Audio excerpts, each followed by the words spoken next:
اعوذ باللہ من الشیطان الرجیم بسم اللہ الرحمن الرحیم الحمد للہ الذی لا یبلغ مدحتہ القائلون ولا يحصي نعماءه العادون ولا يؤدي حقه المجتهدون الذي لا يدركه بعض الهمم ولا يناله غوص الفطن الذي ليس لصفته حد محدود ولا نعت موجود ولا وقت معدود ولا أجل ممدود فطر الخلائق بقدرته ونشر الرياح برحمته وودد بالصخور ميدان أرضه جلت عظمته والصلاة والسلام والتحية والإكرام على جميع الأنبياء والمرسلين خصوصا على خاتمهم أفضل النبيين سيد المرسلين رحمة للعالمين جد الحسن والحسين أبي القاسم محمد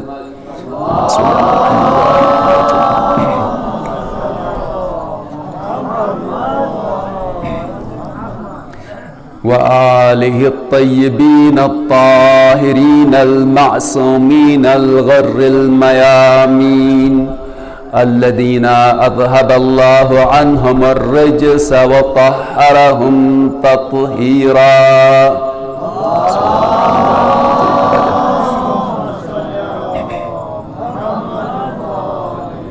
سيما بقية الله التي لا تخلو من العترة الهادية صاحب العصر والزمان الذي يملأ الأرض قسطا وعدلا كما ملئت ظلما وجورا بهم نتولى ومن أعدائهم نتبرأ إلى الله واللعن الدائم على أعدائهم أجمعين من أول عداوتهم إلى لقاء يوم الدين أما بعد قال الله تبارك وتعالى في كتابه المجيد وفرقانه الحميد بسم الله الرحمن الرحيم إن الدين عند الله الإسلام صلوات بر محمد وآل محمد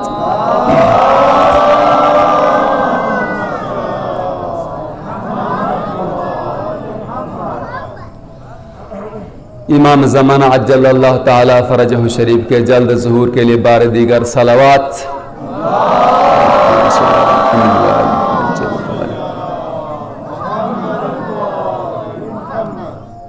شیعیان آل محمد عزاداران ابا عبداللہ الحسین جہاں کہیں بھی ہیں اللہ اپنے حفظ امان میں رکھے ان کی سلامتی کے لیے بھی بار دیگر صلوات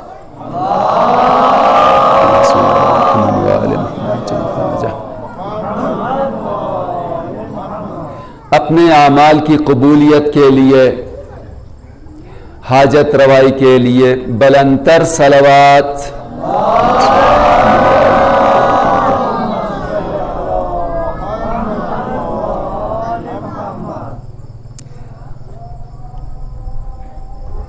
رب العزت کا ارشاد ہو رہا ہے ان الدین عند اللہ الاسلام وما اختلف الذین اوتوا العلم الا من بعد ما جاءهم العلم بغیا بینہم اللہ کے نزدیک پسندیدہ دین اسلام ہے۔ اس آیت کے ضمن میں دین اور دین شناسی کے عنوان سے مسلسل عرائض آپ کی خدمت کے لیے اور آپ کی خدمت میں ہدیہ ہو رہے ہیں۔ اسلام اللہ کا پسندیدہ دین ہے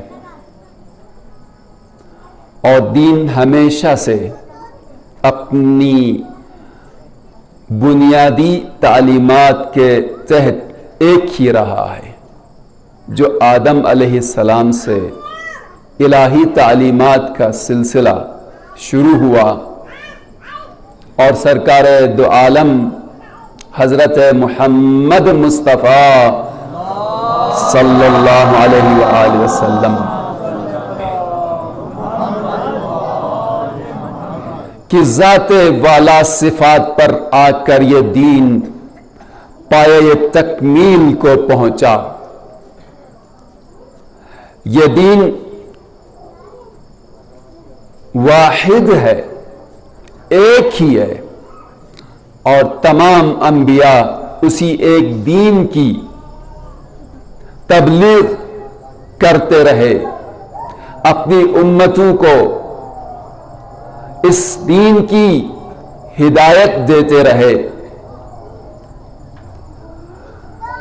البتہ زمانے کے تقاضوں کے مطابق شریعتیں اور جزئی احکام مختلف رہے ہیں،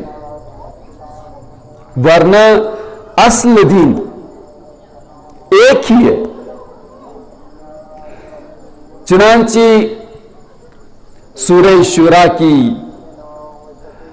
آیت نمبر 19 میں ارشاد ہوتا ہے، شرع لکم من الدین ما وصى به نوحا والذی اوحینا الیک وما وصینا به ابراہیم وموسیٰ وعیسیٰ ان اقیموا الدین ولا تتفرقوا فیہ کبر علی المشرکین ما تدعوہم الیہ اللہ یجتبی الیہ من یشاء ویہدی الیہ من ینیب۔ ارشاد ہوتا ہے، شرع لکم من الدین ما وصى به نوحا، تمہارے لیے دین میں سے اسی کو آئین قرار دیا گیا ہے جس کی وصیت نوح کو کی گئی، والذی اوحینا الیک، اور وہ چیز جس کی وحی آپ کی جانب کی، وما وصینا به ابراہیم وموسیٰ وعیسیٰ، اور وہی چیز جس کی ہدایت ابراہیم کو کی، موسیٰ کو کی اور عیسیٰ کو، ان اقیموا الدین ولا تتفرقوا فیہ، کیا وصیت کی کہ دین کو قائم اور برقرار رکھو اور اس میں تفرقہ نہ کرو۔ کبر علی المشرکین ما تدعوہم الیہ، اور مشرکین کے لیے جس چیز کی جانب ان کو آپ دعوت دے رہے ہیں بہت سخت ہے، قابل برداشت نہیں۔ اللہ یجتبی الیہ من یشاء، اللہ جسے چاہتا ہے اس کا اجتباء فرماتا ہے، یعنی منتخب فرماتا ہے اپنی بارگاہ میں۔ وَيَهْدِي إِلَيْهِ مَن يُنِيبُ، اور جو اس کی جانب لوٹنا چاہتا ہے، پلٹ کے جانا چاہتا ہے، اس کی ہدایت بھی فرماتا ہے۔ 5 اولو العزم انبیاء کا ذکر ہوا۔ نوح سب سے پہلا اولو العزم نبی ہیں اور صاحب دین و شریعت ہیں، ایک نیا آئین لے کر آئے، نئی شریعت لے کر آئے۔ ہمیں نوح علیہ السلام سے پہلے ایسا کوئی نبی نہیں نظر آتا ہے کہ جن پر آسمانی کتابیں نازل ہوئی ہوں۔ آدم علیہ السلام کا تذکرہ ہے، اور آدم علیہ السلام کے بعد ان کے جو اوصیاء آئے ہیں، جو انبیاء آئے ہیں، وہ اسی ابتدائی چند تعلیمات کی ترویج فرماتے رہے ہیں۔ آپ کو نوح علیہ السلام سے پہلے کسی آسمانی کتاب کا ذکر کہیں نہیں ملے گا، توجہ تو ہے آپ کی، لیکن ذکر ہو رہا نوح علیہ السلام کہ صاحب شریعت ہیں اور پہلے اولو العزم نبی ہیں،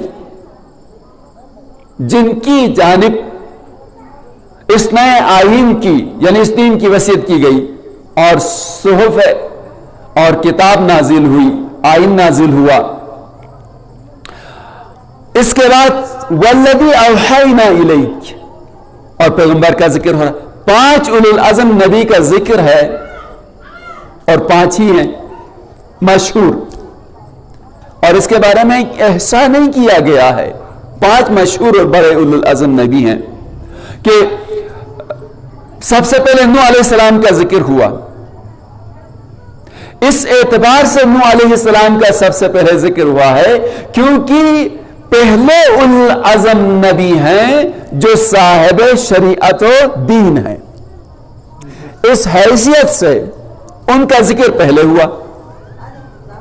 اب اگر پہلے کا ذکر ہوا ہے تو اس کے بعد ابراہیم علیہ السلام کا فوراً ذکر ہونا چاہیے تھا، موسیٰ علیہ السلام کا، عیسیٰ علیہ السلام کا، اور آخر میں چونکہ ختمی مرتبت آخری نبی ہیں اور اولو العزم ہیں، لیکن نہیں، نوح کے ذکر کے بعد خود سرکار دو عالم کا ذکر ہو رہا ہے، والذی اوحینا الیک، اور وہ چیز جس کی جانب آپ کو وحی کی گئی ہے۔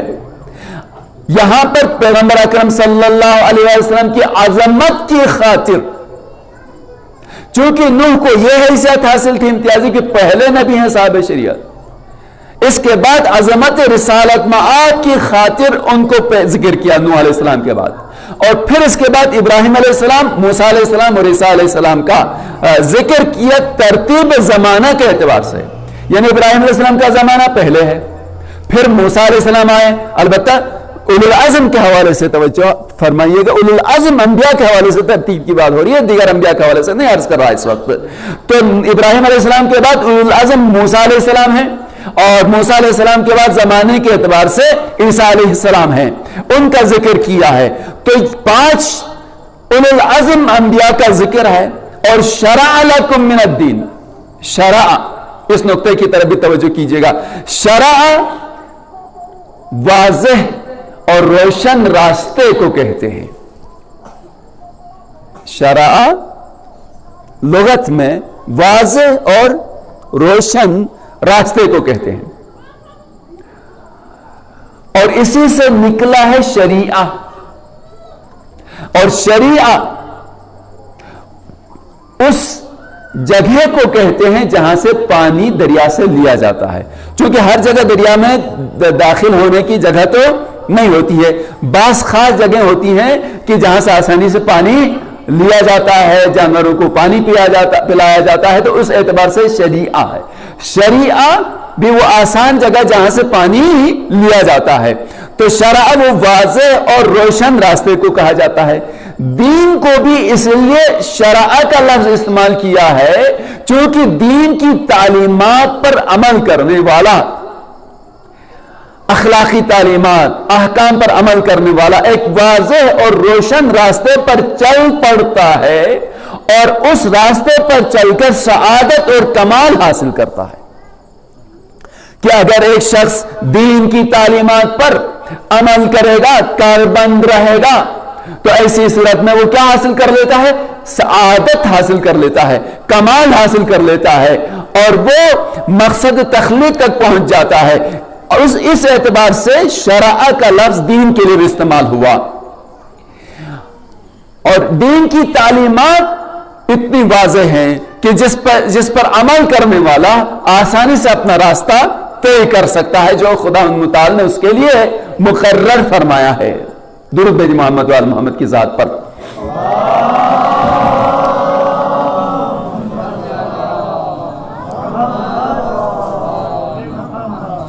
تھوڑا دور سے لے کے آ رہا ہوں اور عرض کرنا چاہ رہا ہوں کہ اسلام جس کو سرکار دو عالم کے زمانے میں تعبیر کیا اسلام سے، اسی اسلام کی اصل اور بنیادیں ایک رہی ہیں تمام انبیاء کے زمانے سے، یہی عرض کرنا چاہ رہا ہوں، اور اس کے لیے آیت پیش کی ہے آپ کی خدمت میں، توجہ رہے کہ یہ شرع ہے، اور اولو العزم انبیاء کا ذکر ہوا، ان میں خصوصیت بھی ذکر ہو گئی، اور اس کے بعد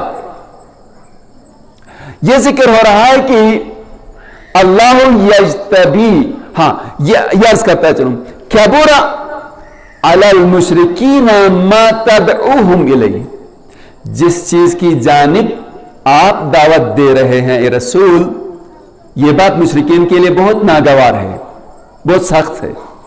جس اسلام کی جانب آپ ان کو بلا رہے ہیں، مشرکین اسے برداشت نہیں کرتے.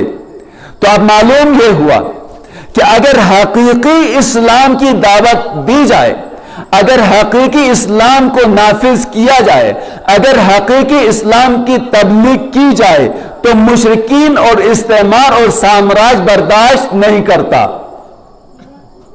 جہاں پر حقیقی دین نافذ ہو رہا ہو، پھیل رہا ہو، پہنچ رہا ہو، اسے سامراج اور عالم استکبار برداشت نہیں کرتا ہے. توجہ فرمائے گا، خصوصیت حقیقی دین یہ ہے جب بھی اس کو پروان ملتا ہے، پروان چڑھتا ہے، جب بھی اس کو ترویج مل جاتی ہے تو مشرکین اسے برداشت نہیں کرتے ہیں. اور اب اگر دین صحیح معنی میں پہنچنے لگتا ہے تو اس کی علامت یہ ہے کہ مشرکین اسے برداشت نہیں کرتے، منصوبے کرنے لگتے ہیں اور اس کے خلاف پروپیگنڈے کرنے لگتے ہیں، دین اسلام کے خلاف پروپیگنڈے کرنے لگتے ہیں، طرح طرح سے دین اسلام کے خلاف سازشیں کرنے لگتے ہیں.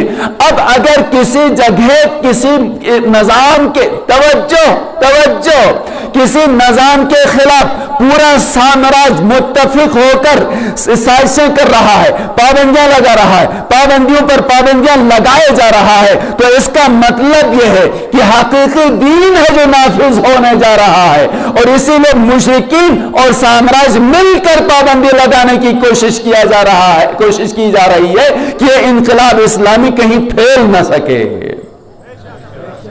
درود بھیجو محمد وال محمد کی ذات پر.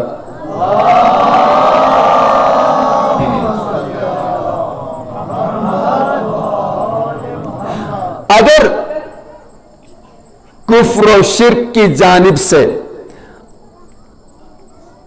دین کے خلاف آواز اٹھ رہی ہے تو اس ملک میں دین زندہ ہے، تابندہ ہے، دینی تعلیمات اس ملک میں زندہ ہیں. اور اگر نہیں تو ایسی صورت میں وہاں پر جس کو امام خمینی نے فرمایا تھا، دو طرح کا اسلام ہے. ایک اسلام حقیقی جسے ختم مرتبہ صلی اللہ علیہ وآلہ وسلم نے حوالے کیا مولا مرتضی مولا علی امیر المومنین علیہ السلام کے حوالے، اور اس کے بعد ہر امام سے دوسرے امام تک یہ اس کو اسلام نام محمدی تعبیر کیا. اور ایک وہ اسلام ہے کہ جو امریکہ سے آتا ہے، امریکائی اسلام. تو امریکائی اسلام میں وہ روح نہیں ہوتی ہے، امریکائی اسلام در حقیقت اسی حقیقی اسلام کے خلاف ہے. تھوڑی سی توجہ چاہوں گا آپ کی. تو پس اگر کسی نظام کے خلاف کفر و شرک متحد ہو کر منصوبے کر رہا ہے تو اس کا مطلب ہے کہ حقیقی دین ہے جو قائم ہے، جو رائج ہے، جو برقرار ہے، جو نافذ ہے.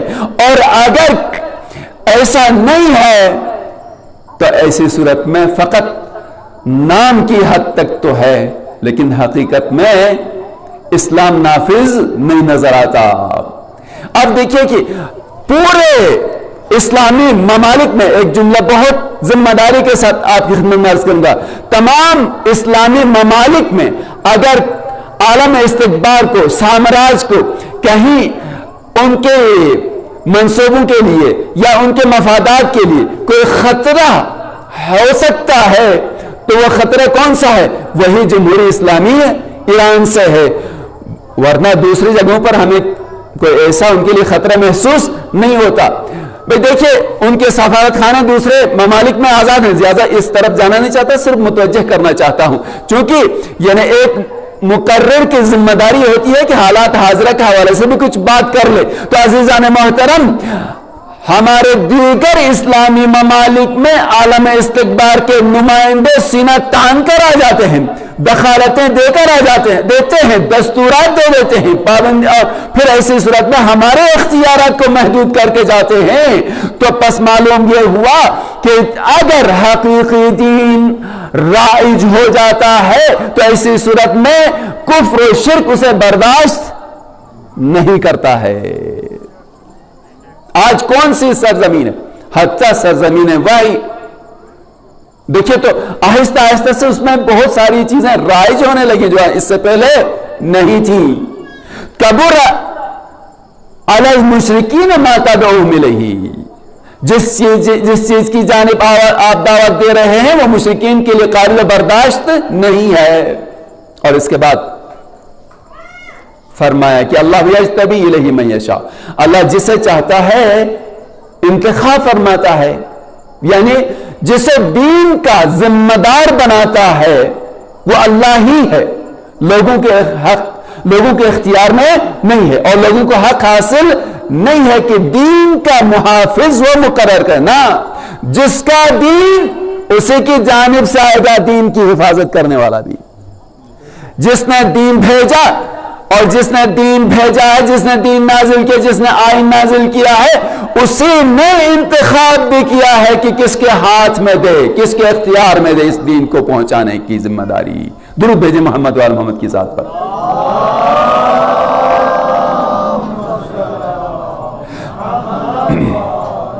تو عزیزان محترم، 5 انبیاء کا ذکر ہوا، اور اس کے ساتھ یہ ذکر ہوتا ہے وَمَا وَصَّيْنَا بِهِ إِبْرَاهِيمَ وَمُوسَىٰ وَعِيسَىٰ أَنْ أَقِيمُوا الدِّينَ وَلَا تَتَفَرَّقُوا فِيهِ، کہ دین کو قائم اور برقرار رکھو اور اس میں تفرقہ نہ کرو. تو اس کا مطلب یہ ہوا کہ جو دین نوح لائے ہیں اس کو برقرار رکھنا ہے، اور جو دین ابراہیم لائے ہیں اسے برقرار رکھنا ہے، اور جو دین موسیٰ اور عیسیٰ لائے اسے برقرار رکھنا. تفرقہ نہ کرو. یعنی ابھی آیت کا ظاہر یہ بتا رہا ہے کہ خود ان انبیاء سے ذکر ہو رہا ہے وَصَّيْنَا بِهِ إِبْرَاهِيمَ وَمُوسَىٰ وَعِيسَىٰ أَنْ أَقِيمُوا الدِّينَ وَلَا تَتَفَرَّقُوا فِيهِ، کہ اس دین کو برقرار اور قائم رکھو. برقرار بھی رکھو، قائم بھی رکھو، اور تفرقہ نہ کرو. تو دین میں تفرقہ اگر ہو جاتا ہے تو پھر وہ دین حقیقی نہیں ہے. دین تو وہ ہے کہ جس میں تفرقہ نہ کرے. تمام انبیاء آدم علیہ السلام سے لے کر خاتم النبیین تک آپ کو دین کے حوالے سے ایک نبی اور دوسرے نبی کے درمیان افتراق اور اختلاف نظر نہیں آئے گا.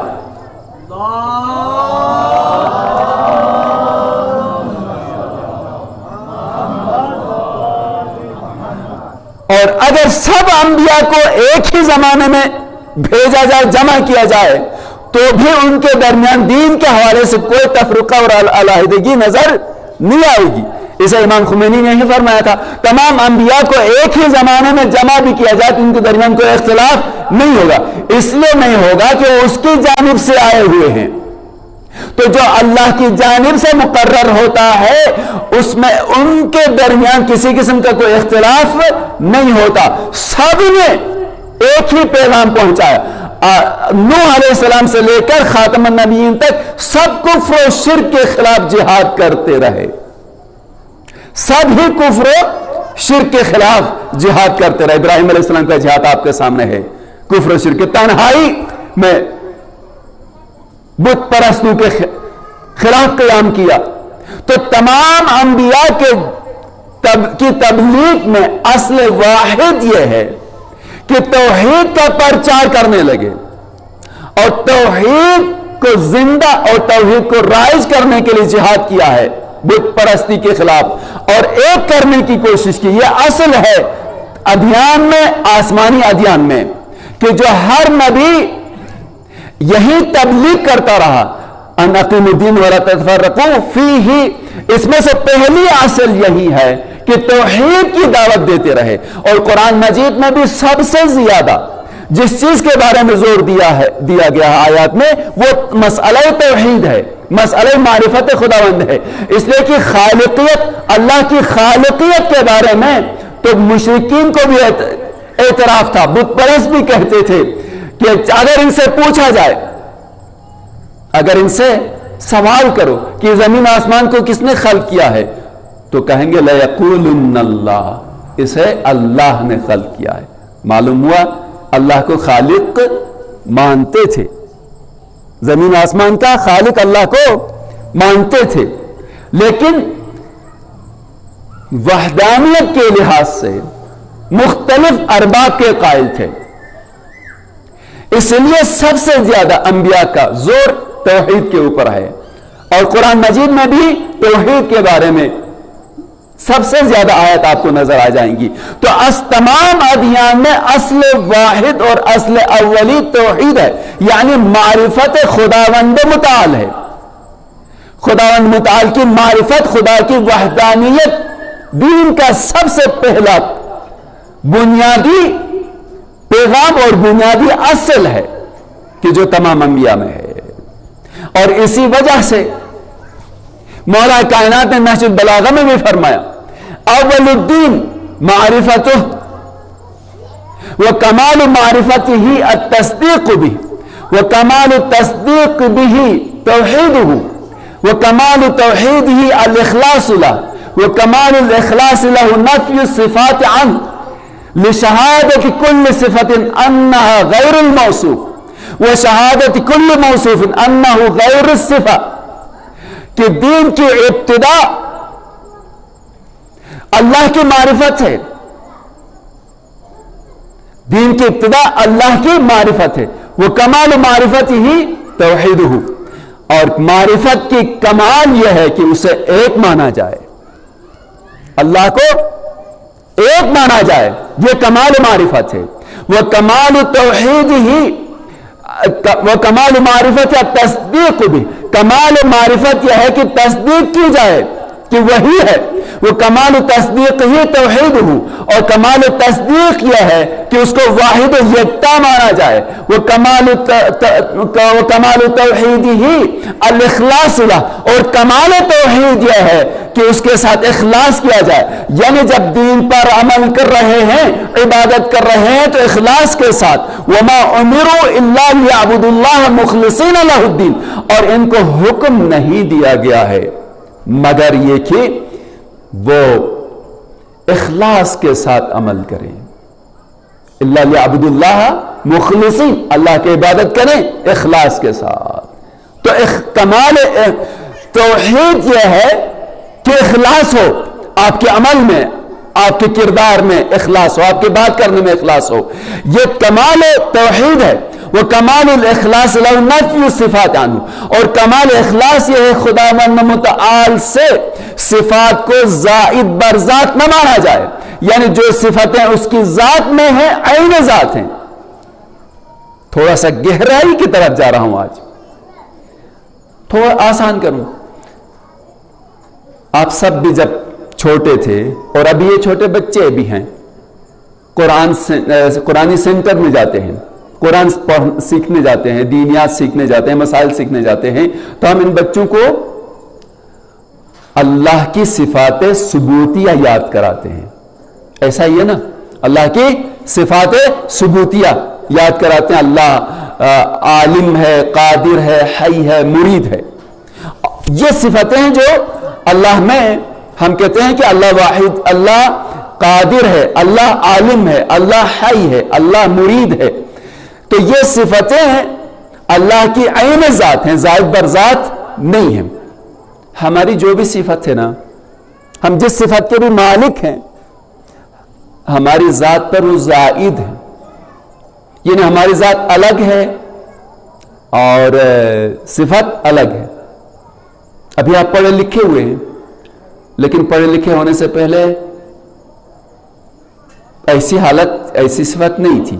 دانشور کہلائے، اسکالر کہلائے، جو بھی ہوا، لیکن پڑھ لکھنے سے پہلے ہی آیا اس صفت سے متصف تھے آپ؟ نہیں. حاجی ہوتا ہے، زوار ہوتا ہے، یہ صفت کسب کرتا ہے، حاصل کرتا ہے. تو جو ہے نا آپ کی یہ صفت، وہ آدمی یہ کمال والی صفت، یہ اچھی صفت حاصل کر لیتا ہے، تو اس صفت سے وہ آدمی، وہ شخص کیا ہو جاتا ہے؟ متصف ہو جاتا ہے، وہ صفت والا کہلاتا ہے. وہ انجینئر کہلاتا ہے، وہ ڈاکٹر کہلاتا ہے، وہ عالم کہلاتا ہے، وہ مجتہد کہلاتا ہے. لیکن اجتہاد تک پہنچنے سے پہلے، ڈاکٹریٹ کی ڈگری لینے سے پہلے وہ پروفیسر، ڈاکٹر نہیں کہلاتا تھا. تو جتنی بھی صفتیں ہمارے درمیان پائی جاتی ہیں وہ زائد بر ذات ہیں. آیا اللہ کے لیے جب ہم عالم کہتے ہیں تو ایسی صورت میں اللہ کی ذات اور ہے، علم اور ہے. جب قادر کہتے ہیں تو خدا کی ذات اور ہے، قدرت اور ہے، تو ایسی صورت میں اس کا مطلب یہ ہو جائے گا کہ خدا پہلے عالم نہیں تھا، قادر نہیں تھا، معاذ اللہ ارادہ نہیں رکھتا تھا پھر ارادہ ہے، ایسا نہیں ہے۔ یہاں پر مولا متقیان فرماتے ہیں کہ اگر کسی نے اللہ کو اس طرح سے صفات سے متصف کر لیا تو اس نے توحید کو پہچانا نہیں۔ اخلاص توحید یہ ہے، کمال اخلاص یہ ہے کہ اس سے صفات کو کہ جو ذات بر ذات ہو سکتی ہیں نفی کرے، بلکہ اس طرح سے خدا کو متصف کرے کہ اس کا علم عین ذات ہے اور ذات عین علم ہے، حیات عین ذات ہے اور ذات عین حیات ہے، دو الگ الگ چیزیں نہیں ہیں۔ لشہادت انہا غیر الموصوف، ہر صفت گواہی دیتی ہے کہ میں اور ہوں، جس سے متصف ہی وہ اور ہے۔ درود بھیجے محمد وآل محمد کی ذات پر۔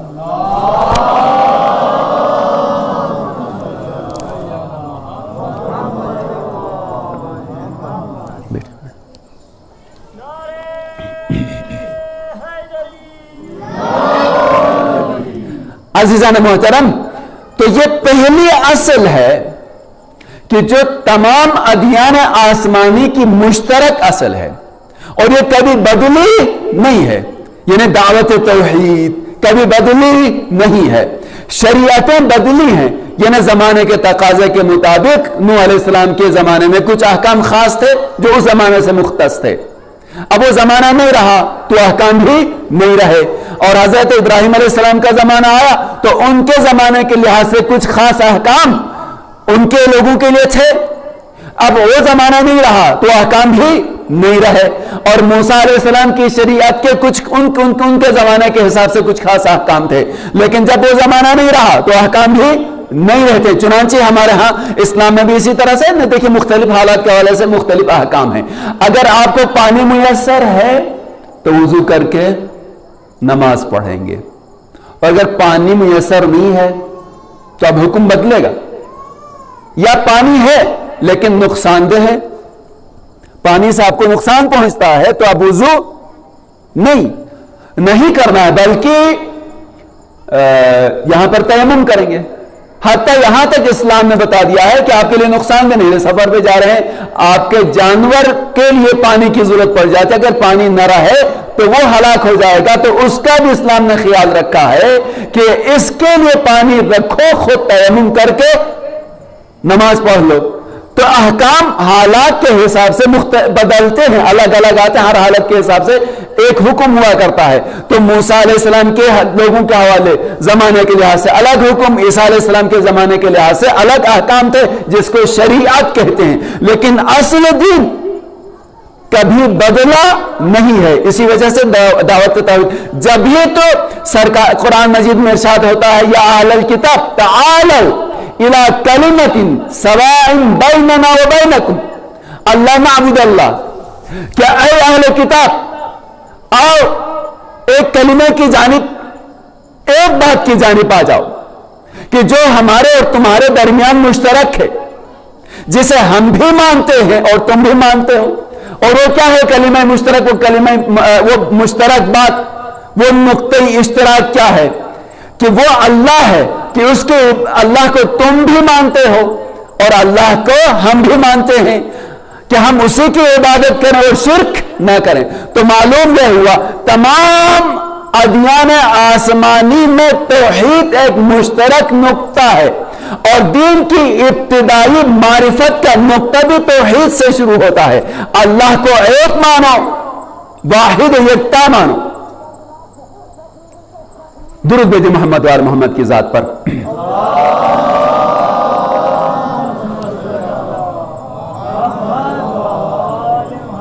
اور یہ وہ اصول ہے جس کا اصول دین کہتے ہیں، میں اس کی تفصیل میں نہیں جاتا۔ بس اللہ کو واحد و یکتا مانو اور اسی کی عبادت کرو۔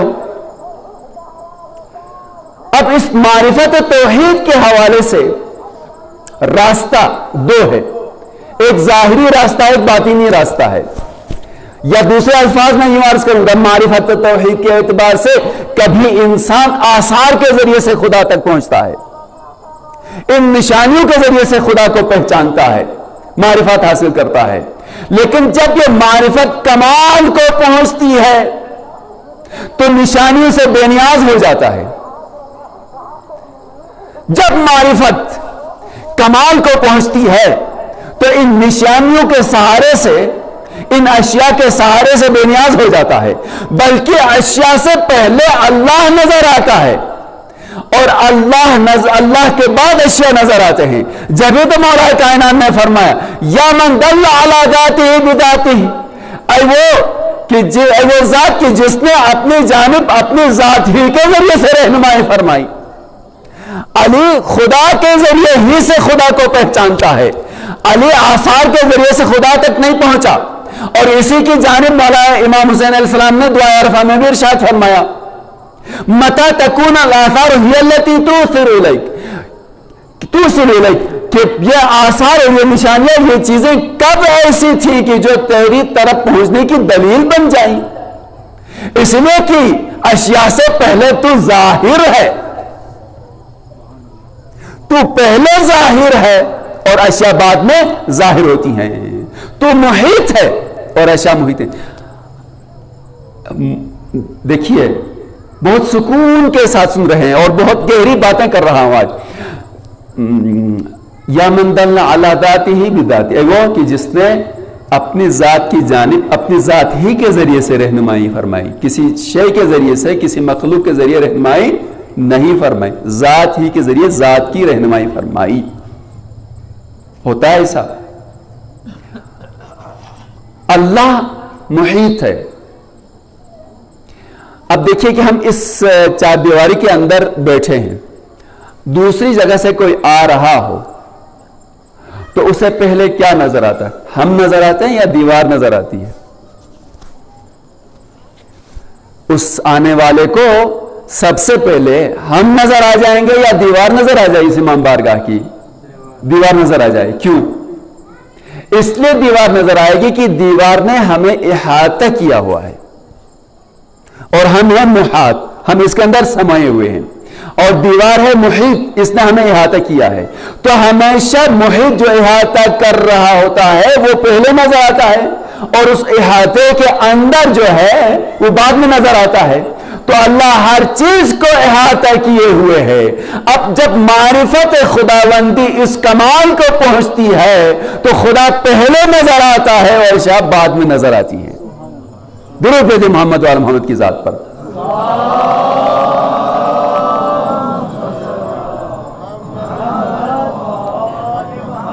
خدا پہلے نظر آتا ہے اور اشیاء و مخلوقات بعد میں نظر آتے ہیں. اور جسے خدا پہلے نظر آ رہا تھا وہ اسی طرح سے عبادت کیے جا رہا تھا.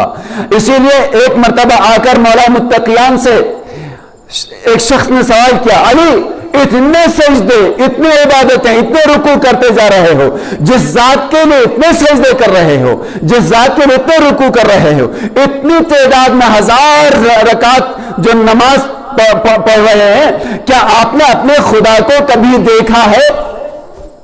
میرے مولا نے فرمایا کہ علی اس خدا کی عبادت نہیں کرتا جسے دیکھا نہ ہو. اسی کی تو بات کر رہا تھا احاطے اور محیط کی. علی اس خدا کی بندگی نہیں کرتا جسے علی نے دیکھا نہ ہو. لیکن یاد رکھ، خدا ظاہری آنکھ سے نظر نہیں آتا بلکہ باطنی آنکھ ہے جو خدا کی وحدانیت کا مشاہدہ کرتی ہے. ایمان کی آنکھ سے خدا بندہ دیکھ لیتا، مومن دیکھ لیتا ہے. تو علی اس خدا کی عبادت نہیں کرتا جو نظر، جو دکھائی نہ دیتا ہو. البتہ ظاہری آنکھ سے خدا دکھائی نہیں دیتا ہے، بلکہ خدا کو دیکھا جا سکتا ہے باطنی آنکھ کے ذریعے سے. اور علی ہر وقت اپنی باطنی آنکھ کے ذریعے سے مشاہدہ کر رہا ہے. اور اسی لیے علی کبھی محراب عبادت میں عبادت کرتے ہوئے نظر آتے ہیں، کبھی بیت الشرف میں عبادت کرتے ہوئے نظر آتے ہیں، تو کبھی نخلستانوں میں عبادت کیے ہوئے نظر آتے ہیں. درود بھیجیں محمد وال محمد کی ذات پر.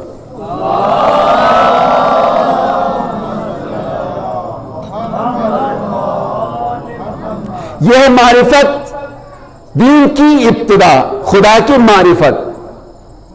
اور جب معرفت کامل ہو جاتی ہے تو ہر چیز سے پہلے خدا نظر آ جاتا ہے، اور اسی دین کو بچانے کے لیے اسلام کو تا ابد زندہ کرنے کے لیے کربلا سج گئی ہے۔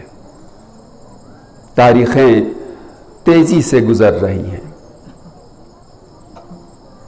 جی چاہتا ہے آج آپ کے سامنے کربلا کی اس تمہیدی قربانی کا ذکر کیا جائے، جب کوفے سے بہت سارے خطوط میرے مولا کی خدمت میں پہنچے تو میرے مولا نے اپنے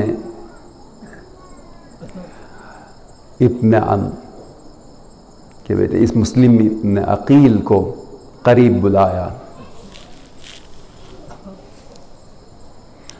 اور ایک خط دے کر کوفے کی جانب روانہ فرمایا۔ جناب مسلم ابن عقیل خط لے کر کوفے کی طرف روانہ ہوتے ہیں۔ کوفہ پہنچے، ابتدا میں بہت سارے کوفیوں نے بیعت کی، 18,000 تک کی تعداد بتائی جاتی ہے کہ جنہوں نے جناب مسلم کے دست مبارک پر بیعت کی، لیکن جیسے ابن زیاد مکارانہ انداز سے کوفے میں وارد ہوا اور دارالعمارہ میں داخل ہوا، اس کے بعد کوفے کے حالات بدل گئے۔ آہستہ آہستہ کوفیوں نے بے وفائی شروع کی، مسلم سے جدا ہونے لگے۔ ابن زیاد نے قبائل کے سرداروں کو ڈرایا، دھمکایا، لالچ دی، جس کی بنا پر مسلم کے ارد گرد سے لوگ دور ہونے لگے، اور جناب مسلم نے محسوس کیا کہ ان کی بیعتیں بھی، ان کے وعدے بھی بس مختصر ہوتے ہیں۔ مسجد کوفہ میں نماز مغربین کے لیے جناب مسلم محراب عبادت میں کھڑے ہوئے، 30 آدمیوں نے اقتدا کی، اور جب مغرب کی نماز سے فارغ ہوئے، عشاء کی نماز سے فارغ ہوئے، تو ان میں سے 3 رہ گئے تھے۔ جناب مسلم ان 3 کے ساتھ مسجد سے باہر نکلے، چند قدم چلے تھے، اور مڑ کے جب دیکھا وہ تینوں بھی مسلم کو تنہا چھوڑ گئے تھے۔ اب جناب مسلم کوفے کی گلیوں میں یک و تنہا رات کی تاریکی میں ادھر حیران و پریشان ادھر نکلتے ہیں، اس کوچے میں نکلتے ہیں، ادھر والی گلی میں نکلتے ہیں، کہاں جائے؟ جس کا کوئی رشتہ دار ہو، جس کا کوئی ٹھکانہ ہو، جس کا کوئی گھر ہو، گھر جاتا ہے۔ گلیوں میں گھومتے گھومتے، اور عزادارہ جب میں ان مصائب پہ غور کر رہا تھا تو مجھے وقت بھی یاد آیا۔ اب آپ جا رہے ہیں گھومتے گھومتے، ایک گھر کے دروازے پر پہنچے، اور میرے ذہن میں بھی سوال اٹھا، جب جناب مسلم نے اس مؤمنہ کو دیکھا، اس عورت کو دیکھا، تو کیوں پانی طلب کیا؟ تھوڑی دیر سوچنے کے بعد میرے ذہن میں فوراً آیا، آخر کربلا کا واقعہ بھی تو گرمی کے موسم میں آیا ہے۔ بس عزاداروں اس گھر کے دروازے پر آئے، تھوڑی دیر میں اس عورت سے جناب مسلم نے کہا، اے کنیز خدا، تھوڑا سا پانی مل سکتا ہے؟ یہ سننا تھا۔ وہ مومنہ اندر گئی، اندر گئی اور پانی لے کر آئی۔ پانی کا کاسا جناب مسلم کے دست مبارک میں دے دیا، جناب مسلم نے پانی پیا، کاسا حوالے کیا اور سر جھکا کر کھڑے رہے۔ اس مومنہ کو اپنے بیٹے کا انتظار تھا، ادھر دیکھتی رہی ادھر دیکھتی رہی۔ ایک مرتبہ جب دیکھا تو یہ نوارد جا نہیں رہا. کہا کہ اے شخص، اے بندے خدا، زمانہ پرآشوب ہے، لہٰذا تم اپنے گھر کو چلا جا. سر جھکا کر خاموش رہے. تھوڑی دیر بعد پھر اس مومنہ نے دیکھا، توآ نے دیکھا کہ یہ بندے خدا جا نہیں رہا، تو پھر کہنے لگی اے بندے خدا، میں آپ سے کہتی ہوں کہ زمانہ پرآشوب ہے، خطرناک ہے، آپ اپنے گھر کیوں نہیں جاتے ہیں؟ اب کہہ دیا جس کا گھر ہو وہ گھر جاتا ہے، اور جس کا گھر نہ ہو وہ کیسے گھر جائے گا؟ اتنا سننا تھا. تو وہ نے کہا کیا آپ کا گھر کہاں ہے؟ آپ کہاں کے رہنے والے ہیں؟ تو کہا میں مدینے کا رہنے والا ہوں. کہا مدینہ کا، کیا آپ میرے مولا کے قاصد مسلم ہے؟ کہا ہاں میں مسلم ابن عقیل ہوں، مجھے تنہا کر دیا گیا ہے. بس آزادارو، جناب مسلم کو تو اپنے گھر میں مہمان ٹھہرا دیا اور خاطر مدارت کرنے لگی. ہر کھانے کے انتظام کیا، پانی پہنچایا. لیکن آزادارو، اب مختصر کروں گا، ایک وقت ایسا آ جاتا ہے جناب مسلم اس مومنہ کے گھر کو ناامن محسوس کرتے ہیں. بہت مختصر کر کے لے کر آیا. ازادار اس کے بیٹے نے جیسے ابن زیاد کو خبر دی، ابن زیاد نے محمد ابن اشعث کو بھیجا. اب بنی ہاشم کا اس جوان نے اس گھر کے باہر لشکر کے گھوڑوں کے ٹاپو کی آواز دیکھی تو کلمہ استرجا جاری کرتے ہوئے نیام سے تلوار نکالی اور گھر سے باہر نکلے. اس لیے کہ غیرت بنی ہاشم گوارا نہیں کرتی تھی کہ میزبان کا گھر تاراج ہو جائے، نامن ہو جائے. جناب مسلم باہر نکلے، اکیلے لڑتے رہے. 40 ملاعین کو واصل نار کیا. ابن اشعث نے ابن زیاد کو بھیجا مزید لشکر کے لیے. تو ابن زیاد کہتا ہے کہ ایک آدمی کے لیے 70 آدمی بھی کافی نہ ہوئے.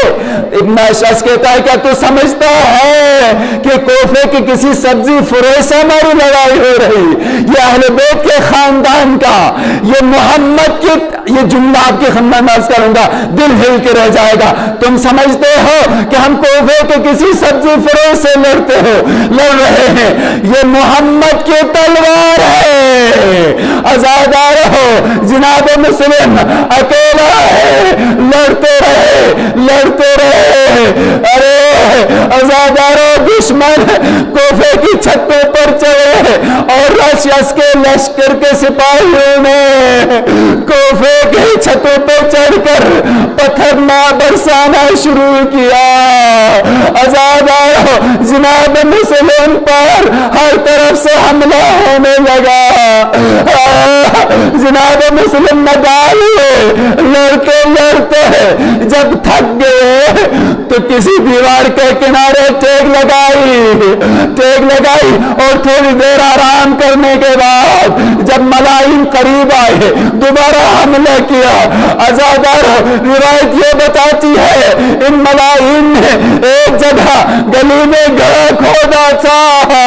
آزادارو، جناب مسلم لڑتے وہاں پہنچے اور ٹھوکر لگی. بس آزادارو، اب جناب مسلم کو ہر طرف سے حملہ ہونے لگا اور جناب مسلم کو گرفتار کیا. جناب مسلم ہر طرح سے زخمی ہو گئے ہیں. دارالعمارہ کی طرف جناب مسلم کو لے کے جایا گیا. جب دارالعمارہ کے دروازے پر پہنچے، پردیسی کے مصائب سن رہے ہو، کسی غریب الوطن کے مصائب سن رہے ہو.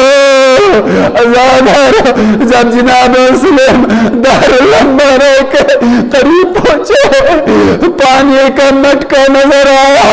پانی طلب کیا. پہلے تو پانی نہ دیا گیا، لیکن جب جناب مسلم کو تھوڑا سا پانی کاسے میں دیا گیا، اب پینا چاہتے تھے.